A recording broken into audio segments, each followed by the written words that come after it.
ఓం నమో నారాయణాయ. సభ్యులందరికీ శుభ సాయంత్రం.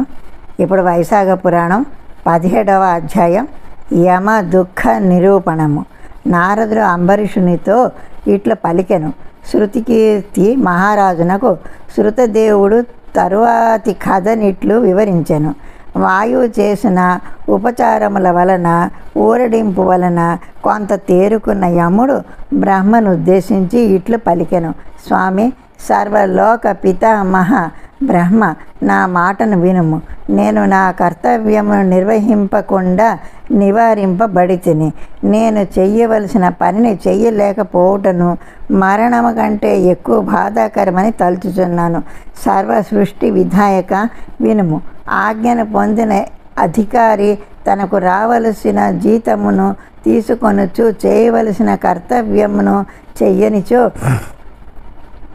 అతడు కొయ్య పురుగు మొదలగు జన్మములనందును అతి తెలివితో లోభమునంది యజమాని ధనముతో పోషింపబడుచు కర్తవ్యమును చెయ్యనిచో అతడు భయంకర నరక లోకములలో 300 కల్పములు చిరకాలముండి మృగాది జన్మలనెత్తును. అధికారి నిరాశపడి తన కర్తవ్యమును నెరవేర్చనిచో ఘోర నరకములలో చాలా కాలముండి కాకి మున్నగు జన్మలెత్తును. తన కార్యమును సాధించుటకై యజమాని చెప్పిన పనిని నాశనము చేయువాడు ఇంటి యందు ఎలుక జన్మనెత్తి 300 కల్పముల కాలము బాధపడును. సమర్థుడైనను తన కర్తవ్యమును చెయ్యక ఇంటి యందు ఊరక ఉండేవాడు పిల్లిగా జన్మించును. ప్రభు, మీ ఆజ్ఞను పాటించుచు నేను జీవుల పాపమును పుణ్యమును నిర్ణయించి విభజించి వారికి తగినట్లుగా పుణ్య పాపములను బట్టి పాలించుచున్నాను. ధర్మశాస్త్ర నిపుణులకు మునులతో విచారించి ధర్మ మార్గానుసారముగా ప్రజలను పరిపాలించు. కానీ ఇప్పుడు నీ ఆజ్ఞను పూర్వము వలె పాటించలేని స్థితిలో ఉన్నాను.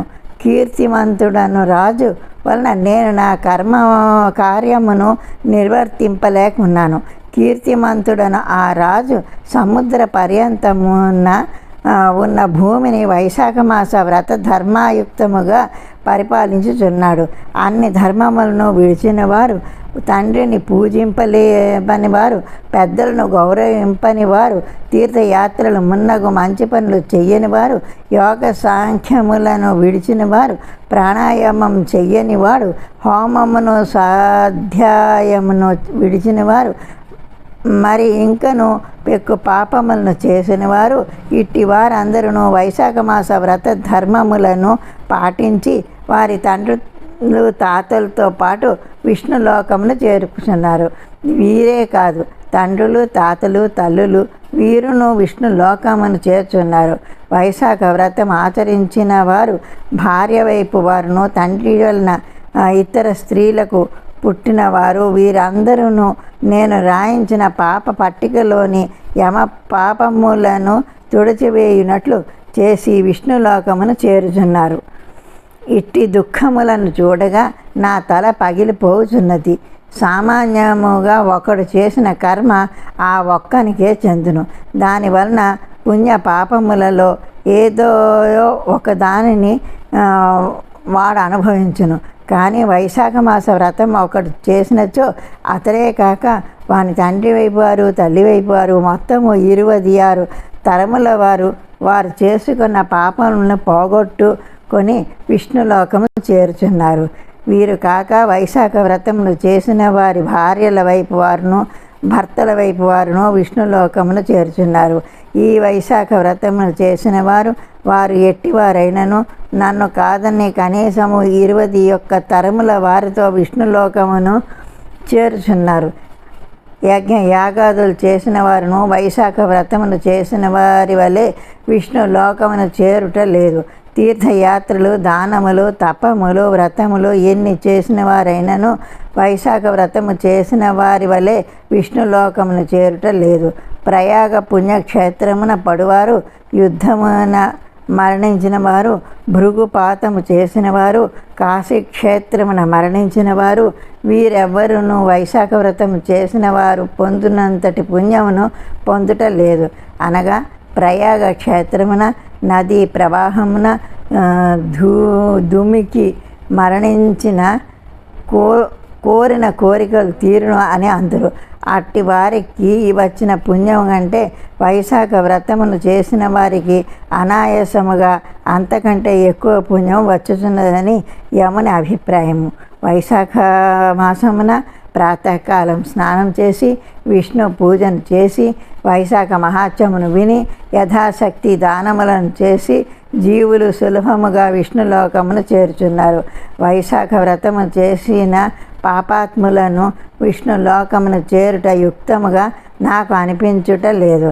కీర్తిమంతుని ఆజ్ఞచే వైశాఖ వ్రతమును పాటించి మంచి కర్మలు చేసిన వారు, చెయ్యని వారు, శుద్ధులు అపరిశుద్ధులు వారు వీరు అననేల అందరూ శ్రీహరి లోకమును చేరుచున్నారు. సృష్టికర్త జగత్ప్రభు మీ ఆజ్ఞను పాటించుచున్న నన్ను నా పని చేయనీయక అడ్డగించిన వారు నాకే కాదు మీకును శత్రువులే. కావున నీవు కీర్తిమంతుడిని శిక్షించుట యుక్తము. ఊరకున్నచో అందరూ వైశాఖ వ్రతమును ఆచరించి వారెట్టివారైనను విష్ణులోకమునికే పోదురు. ఇందువలన నరకము స్వర్గము మున్నగు లోకములు శూన్యములై ఉండును. పలుమార్లు తుడవబడిన ఈ పాప పట్టిక యమదండము వీరిని నీ పాదములక్కడ ఉంచుచున్నాను. వీరిని ఏం చేయుదురో మీ ఇష్టము. కీర్తిమంతుని వంటి కుమారుని వంటి తల్లి ఎందులకు ఎట్లు కన్నదో నాకు తెలియటం లేదు. శత్రువును గెలువని నా బోటివాని జన్మ వ్యర్థము.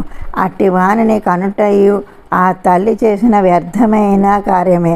మబ్బులోని మెరుపు శాశ్వతము కానట్లు శత్రువు విజయము నందని పుత్రుని కన్నా తల్లి శ్రమయు వ్యర్థమే. శత్రు విజయమును సాధించి కీర్తి నందిన వాని జన్మ ఏల వాని తల్లి పడిన శ్రమయు వ్యర్థమే. కీర్తిమంతుని వంటి పుత్రుని కన్న వాని తల్లి ఒక్కతేయే వీరమాత. ఇందు సందేహము లేదు. కీర్తిమంతుడు సామాన్యుడా? నా వ్రాతనే మార్చినవాడు కదా. ఇట్లు నా వ్రాతనెవరునూ ఇంతవరకు మార్చలేదు. ఇది అపూర్వము. అందరిచ్చే వైశాఖ వ్రతమును ఆచరింపచేసి స్వయముగా హరిభక్తుడై జనులందరినీ విష్ణు లోకమునకు పంపినవాడు కీర్తిమంతుడే. ఇట్టివారు మరెవ్వరూ లేరు అనే యముడు తన బాధను బ్రహ్మకు వివరించాను. వైశాఖ పురాణం 17వ అధ్యాయం సంపూర్ణం.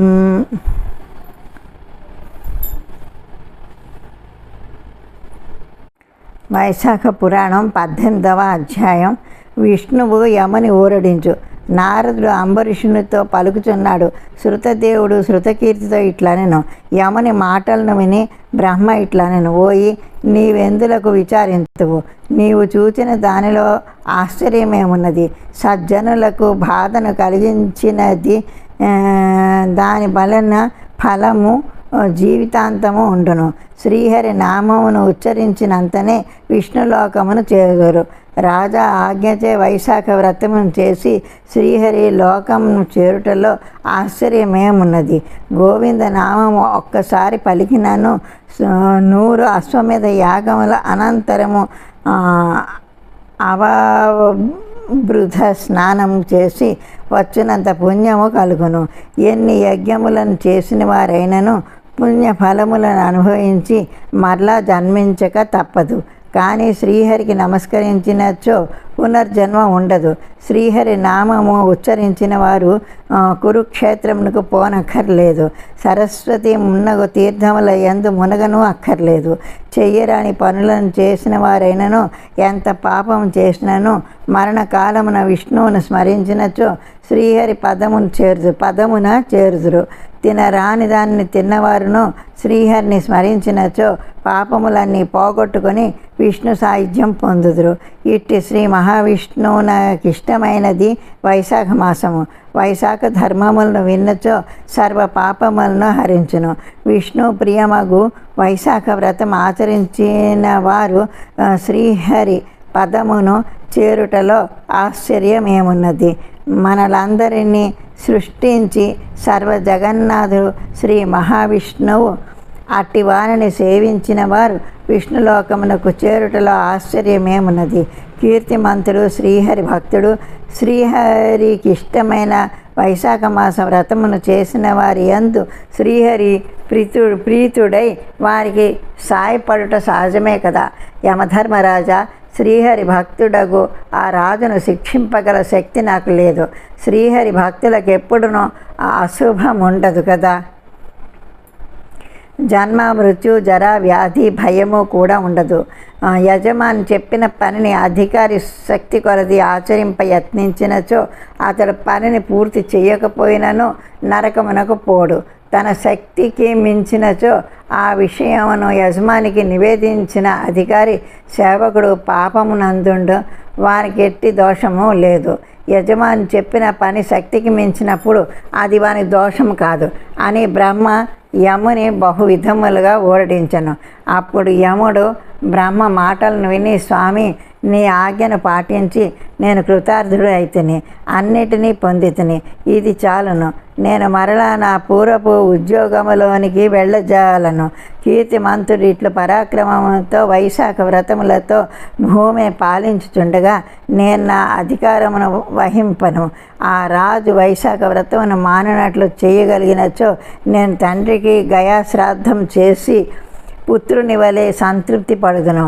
కృపాకర, నా ఈ కోరిక తీరునట్టి ఉపాయమును చెప్పుము.